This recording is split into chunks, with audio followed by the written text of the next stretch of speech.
Começa agora mais um Alesp Conecta e em tempos de pandemia, os golpes virtuais aumentam e a criminalidade cibernética também. Para falar sobre o assunto, eu recebo aqui na Rede Alesp o Dr. Luiz Augusto Durso, que é advogado especialista em direito digital. Doutor, seja muito bem-vindo a esse Alesp Conecta, tudo bom? Guga, que alegria falar a você.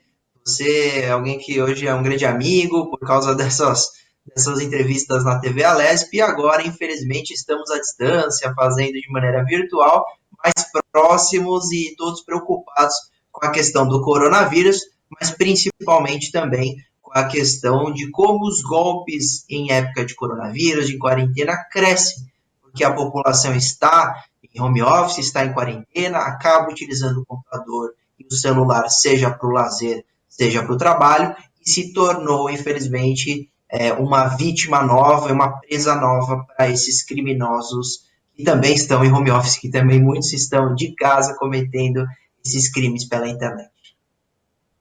Agora, doutor, é importante, né, a gente abordar, quer dizer que essa época, todo mundo de home office, as pessoas fazendo isolamento social, os crimes cibernéticos aumentaram, né?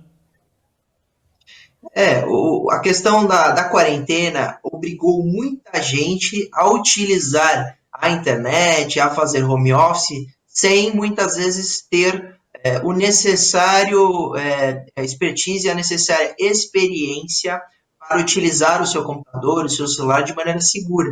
Então, muita gente está usando o computador e o celular para home office, para lazer, sem tomar as necessárias providências, necessárias cautelas. E a gente vai falar sobre isso, dar algumas dicas de como todos devem se prevenir, mas principalmente alertar de que com essa utilização em massa dos celulares, da internet e dos computadores, principalmente, principalmente essa questão da quarentena, também atraiu criminosos e também exige agora uma atenção duplicada, triplicada, para não ser vítima desses indivíduos que realmente estão cada vez mais atuantes na internet para vitimar a população em geral, que infelizmente tem que estar em casa por causa desta quarentena, desta pandemia, e ainda tem que tomar cuidado para não cair em golpes. Então a gente tem que ter cuidado com o coronavírus e também com esses criminosos, infelizmente.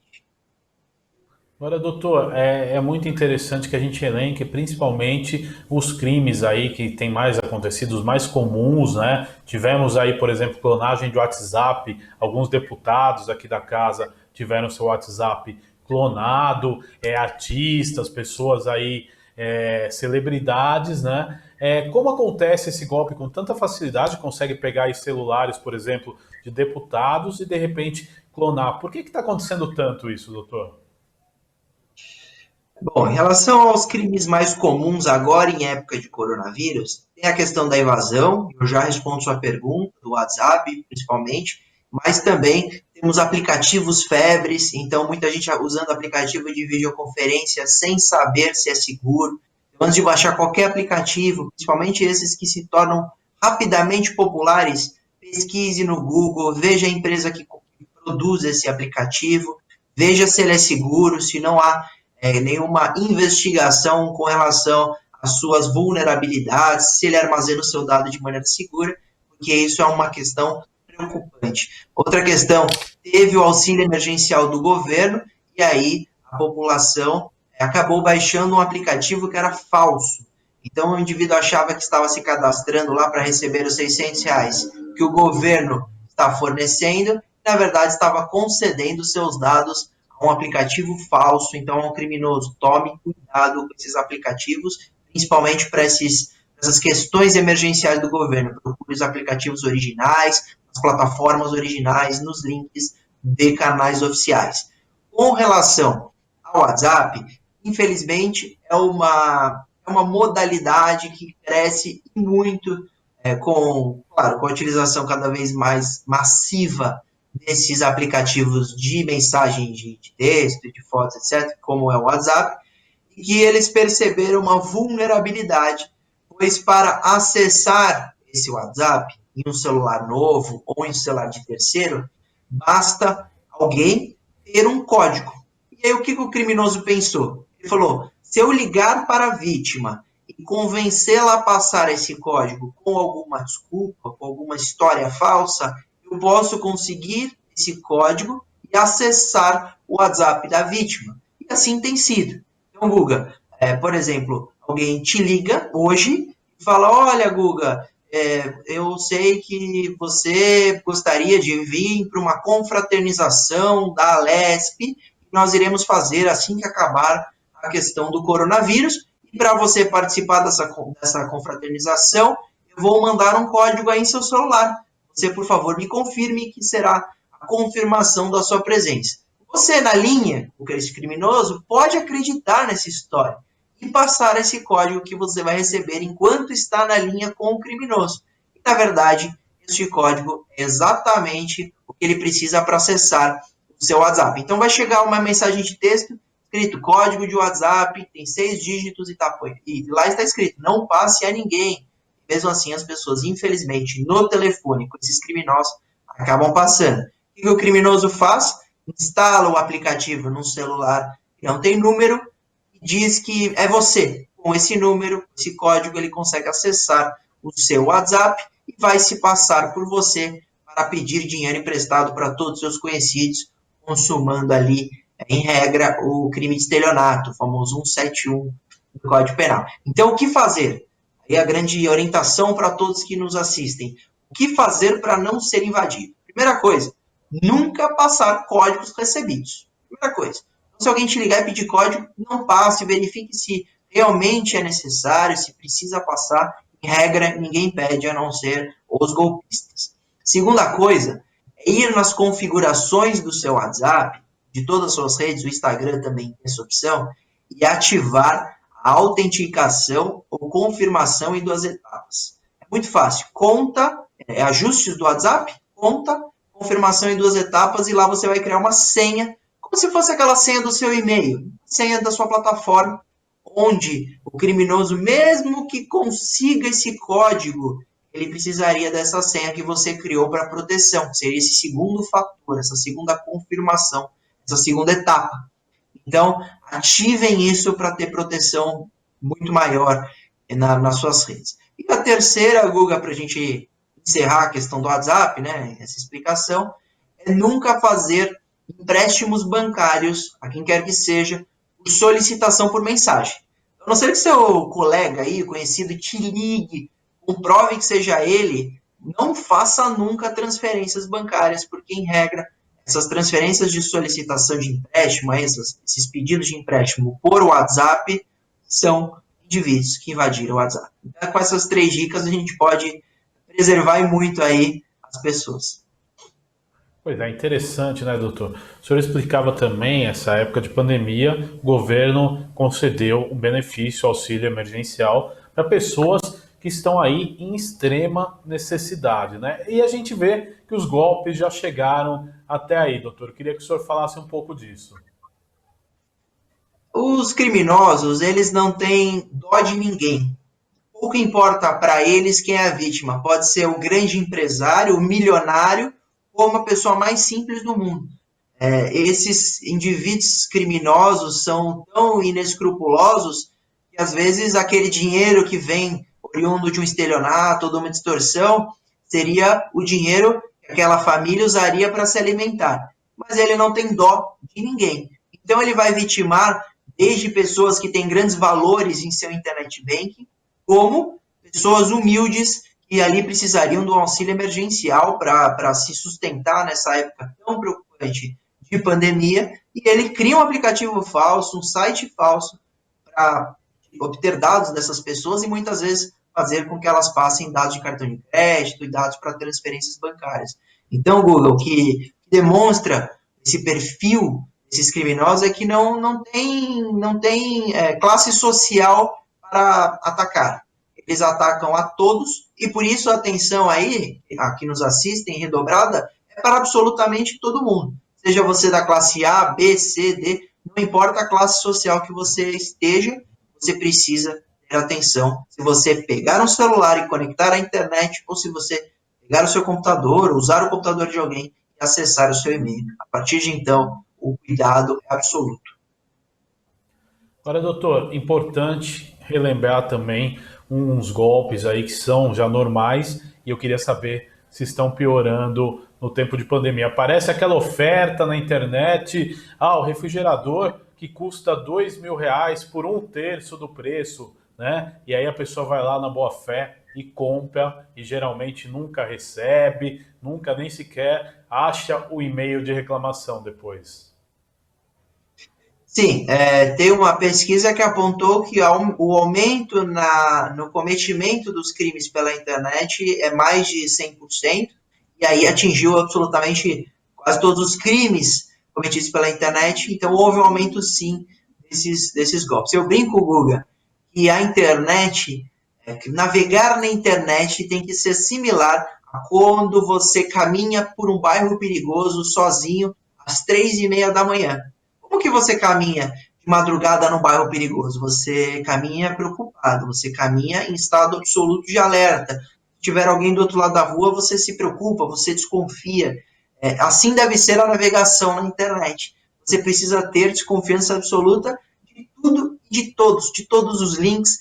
Imagina que ali, na clonagem do WhatsApp, quem está te pedindo dinheiro emprestado é o WhatsApp da sua mãe, é o WhatsApp do seu pai. Na verdade, é o criminoso se passando por algum familiar. Então, a desconfiança tem que ser, infelizmente, absoluta, como se você estivesse caminhando num bairro perigoso às 3:30 da manhã. Eu faço essa analogia, é uma brincadeira que a gente faz para o pessoal entender como os riscos existem e que você precisa realmente estar alerta. Mas em relação a essas vendas de mercadoria, Gugas, encerrando só, a grande orientação é para ter desconfiança em relação a esses descontos astronômicos e essas promoções escandalosas e tão chamativas. Quando a chamada aí é muito atraente, tomem cuidado. Você precisa procurar lojas e sites com credibilidade, aqueles conhecidos. Se você for comprar em sites que fazem venda, onde deixam terceiro, como é o caso do Mercado Livre, por exemplo, tome muito cuidado. Veja se essa pessoa tem feedback, veja se ela tem estrelas de avaliação, veja se o produto é entregue, veja se ela está bem classificada no site, veja no recurso. Deve ter todas essas cautelas para qualquer compra realizada na internet, porque senão existe uma chance muito grande de você ficar no prejuízo aí. Correto, doutor. É muito importante também. Qual que é o perfil, geralmente, da vítima que cai no golpe? São pessoas que não têm tanta habilidade com os meios digitais ou hoje não tem mais isso, todo mundo pode cair? Em regra, você terá aquela vítima que infelizmente, não tem tanta afinidade com a tecnologia. Então, você terá aquelas vítimas, por exemplo, as infectadas por um vírus, infectadas por malwares. Elas são normalmente aquelas pessoas que não têm muito cuidado em relação ao uso do seu computador. Então, ela navega em sites perigosos, ela deixa o antivírus desatualizado, não passa antivírus, ela não atualiza o sistema operacional. Isso tudo é dica para você. Deixe sempre atualizado o antivírus, os sistemas operacionais, passe o antivírus, não saia abrindo arquivos zipados, não saia abrindo arquivos que são executáveis, aquele .exe, que muitas vezes pode ser um vírus. Então, a cautela no e-mail deve ser muito grande. Então, quando você verifica computadores infectados, você vai pegar uma categoria de pessoas com mais idade, e aí elas não têm tanta afinidade, em regra, com a plataforma e acabam sendo infectadas, e os jovens, que saem navegando em fóruns, tudo que ele recebe, também podem ter os computadores infectados. Com relação entre o idoso e o jovem, que seriam os adultos, que aí enquadraria Guga, eu, todos nós, em regra nós somos vítimas mais da questão do estelionato, então a gente acaba consumindo muito, já tem cartão de crédito, já compra na internet, os idosos não compram tanto, os jovens não, às vezes nem tem cartão de crédito, então você vai pegar os adultos tendo muita dificuldade e problema com relação a colocar cartão de crédito, clonagem de cartão de crédito, compra de produtos que não entregam, em sites que são falsos, principalmente questão de estelionato, então a gente faz um TED, eu um caso pouco tempo o indivíduo fez um TED para comprar um carro na internet sem conhecer o indivíduo que estava vendendo, sem conhecer o carro. Tomou um golpe de mais de 40 mil reais por causa de transferência bancária, que um carro, um suposto carro que ele compraria. Então, essas pessoas que têm um pouquinho mais de habilidade acabam também se tornando vítimas quando vão fazer compras na internet. E também há aqueles que têm um problema com as redes sociais. Então, você pode ser vítima, por exemplo, dos crimes contra a honra, então alguém te difama, te ataca na internet, mas tem também aqueles que conseguem invadir as redes. E aí, o que o criminoso faz quando ele invade sua plataforma? Eu dei um exemplo, pouquíssimo tempo.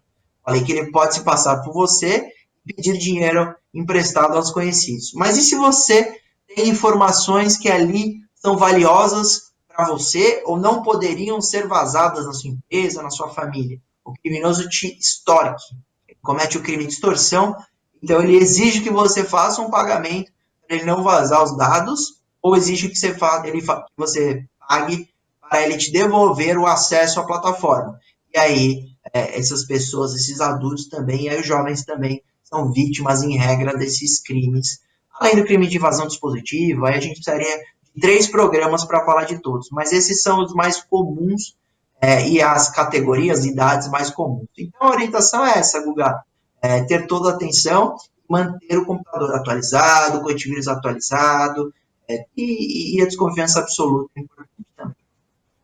Com certeza. Você citou muito esses crimes aí que podem acontecer por rede social, mas existe um também que está aí com bastante frequência, por exemplo, doutor, quando vazam-se fotos íntimas, né, fotos que a pessoa, às vezes nem íntimas, mas que tem guardadas, né, no seu ambiente aí virtual, seja em nuvens, seja em arquivos de celular ou computador. Como prevenir esses crimes e como esse crime hoje é visto pelo Código Penal, doutor?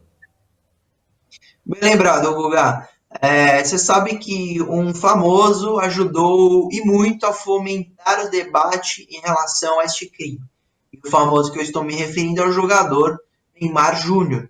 O Neymar, no ano passado, postou uma conversa com aquela moça que o acusou, a Nájila, que o acusou de estupro, e aí começou a se debater se ele poderia ou não ter colocado essa conversa, porque nesta conversa ela mandava fotos íntimas a ele.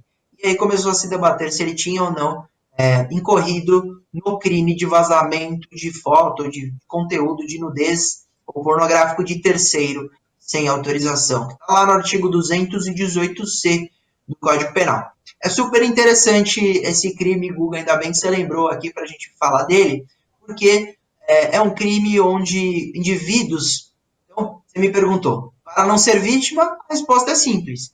Basta você não tirar fotos íntimas e não deixar de ser gravado ou fotografado nessa situação. Claro que pode, infelizmente, pessoas esconderem câmeras e aí ter essa informação. Mas, em regra, a orientação inicial é que você faça isso, oriente seus filhos para nunca fotografarem ali fotos de nudes, né, que são chamadas nudes entre os jovens, que são essas fotos de nudez. E aí está uma orientação essencial. Não tenha e não tire essas fotos. Mas muita gente tira, principalmente os jovens. E aí a gente acompanha esse aumento absurdo desse crime aí de vazamento. Por quê? Porque os jovens ou eles mandam para terceiro, ou eles deixam no celular e amanhã isso de alguma forma é obtido pelo criminoso, ou pior, viu, Google? Acontece com o adulto. Nós temos esses sites e aplicativos de paquera, o adulto acaba se conhecendo alguém, seja na rede social, seja por esses aplicativos, e aí moças, em regra, né, são mulheres muito atraentes, começam a conversar com esses senhores, né, porque eles já têm mais idade normalmente, e eles se sentem prestigiados ali, desejados, e acabam mandando esse tipo de foto para esse perfil desta mulher, que na verdade muitas vezes é um fake, é um falso.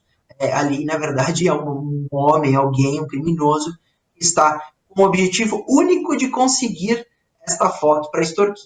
Mas e se ele vaza? E aí voltamos ao crime.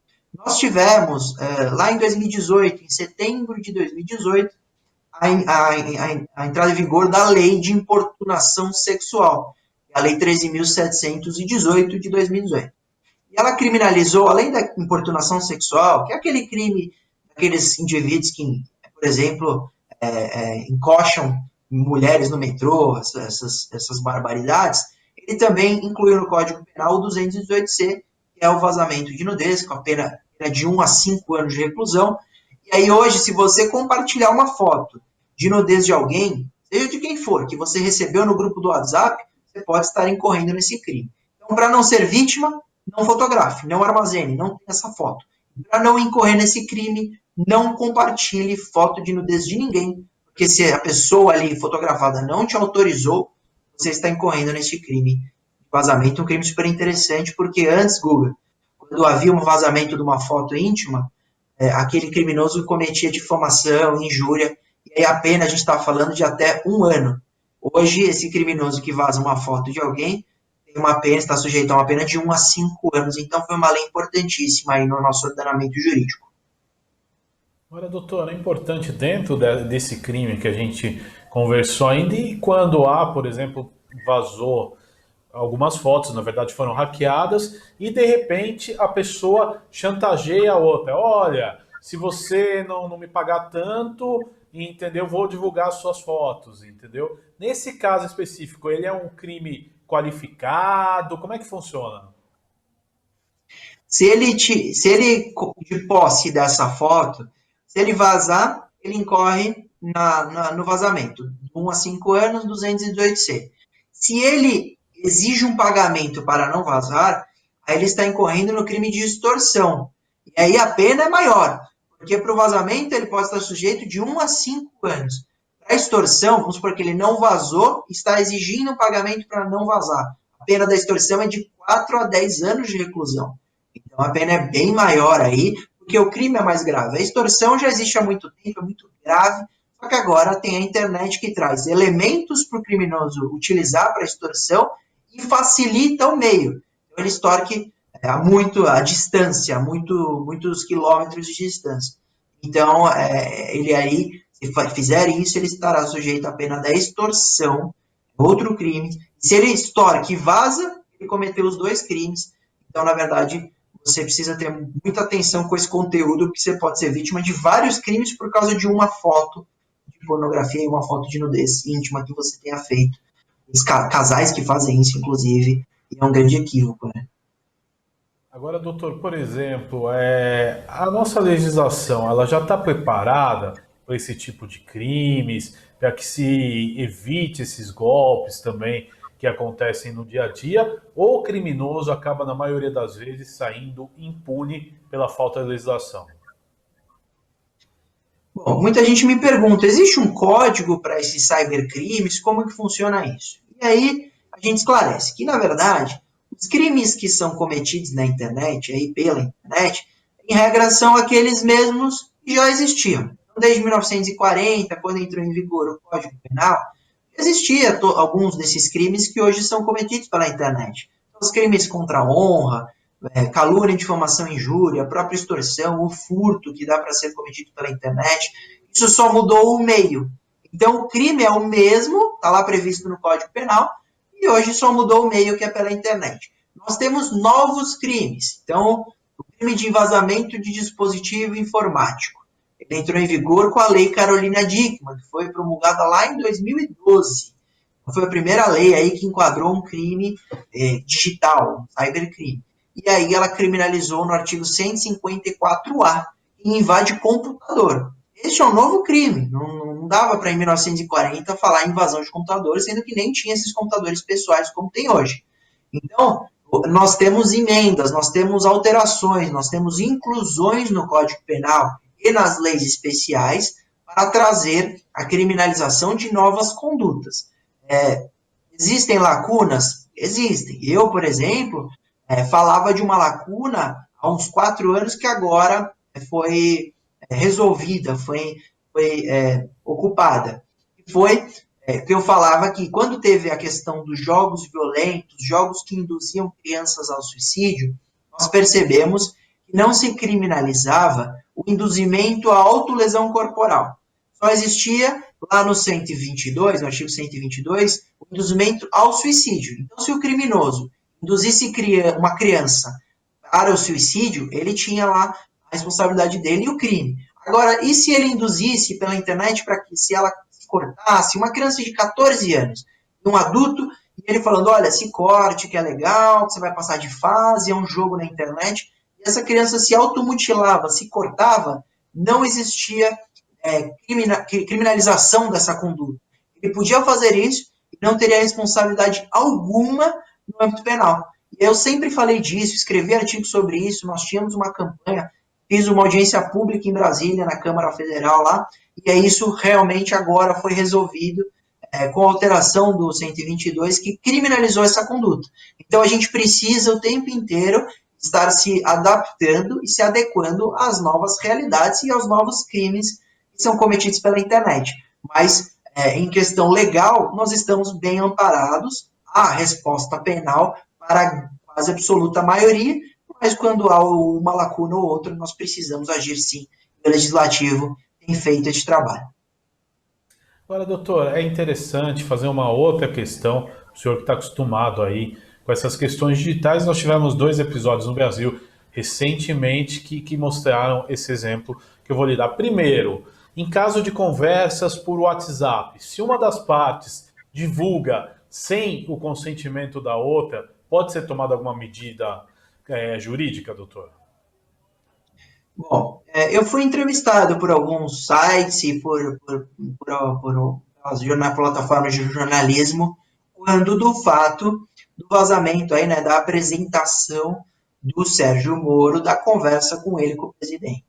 Eu me manifestei dizendo que, como o Sérgio Moro era interlocutor, não haveria crime, porque ele tem ali a posse da conversa, não há interceptação nenhuma, participante ali, e aí ele pega esta print, sem expor ninguém, e apresenta como prova ali para provar o que dizia, uma vez que ele teria sido colocado em dúvida no próprio pronunciamento do presidente. Então, no caso concreto aí do Sérgio Moro, na apresentação desta print, não vejo falta ética nem ilegalidade nenhuma com relação ao ex-ministro. Mas, como que funciona em regra isso? Como que funciona em geral?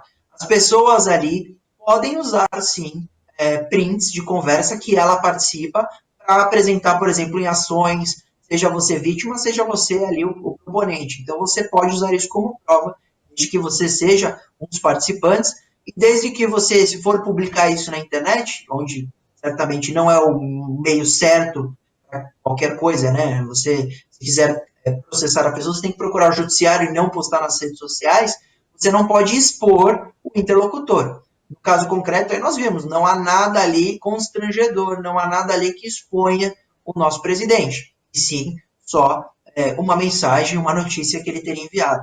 Nesse caso, não teria nem questão, na minha opinião, nem questão civil, nem questão criminal.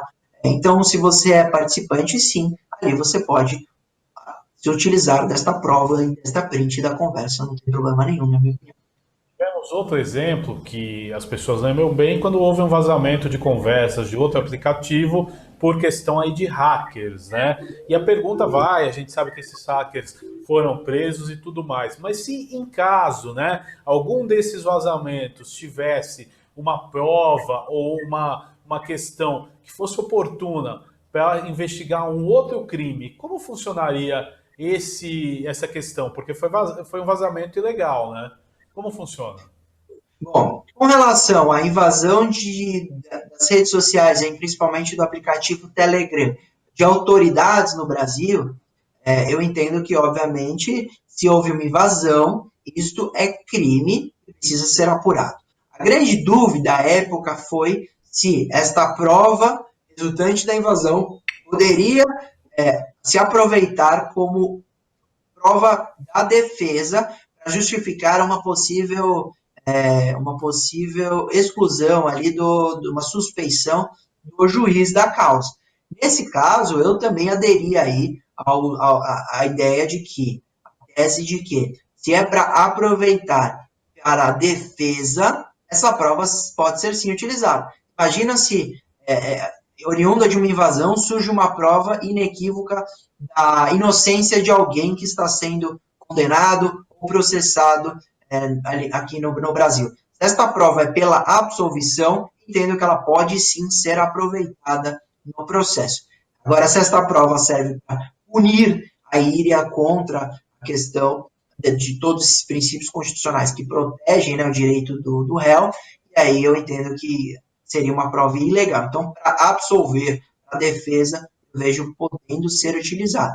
Agora, se dessa invasão resulta numa investigação, a prova, em tese, aí seria ilícita, mas aí precisa ver caso a caso, mas a invasão é crime e não pode ocorrer. Claro, nós não defendemos a invasão, mas no caso concreto ali, eu entendi a época, até manifestei que poderia ser utilizado pela defesa para provar eventual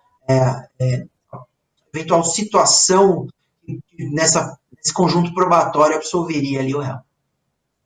Dr. Luiz Augusto Durso, eu quero agradecer a sua participação nesse Alesp Conecta de hoje. Terão aí outras oportunidades para a gente discutir aí o direito digital e os golpes pela internet. Um grande abraço, doutor. Obrigado, viu?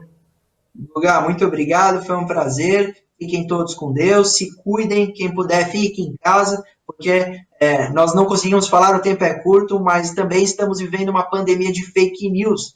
Então tomem cuidado antes de compartilhar fake news, porque está prejudicando muito no combate a este novo coronavírus. Então um grande abraço, muito obrigado, Guga, e abraço a todos os telespectadores.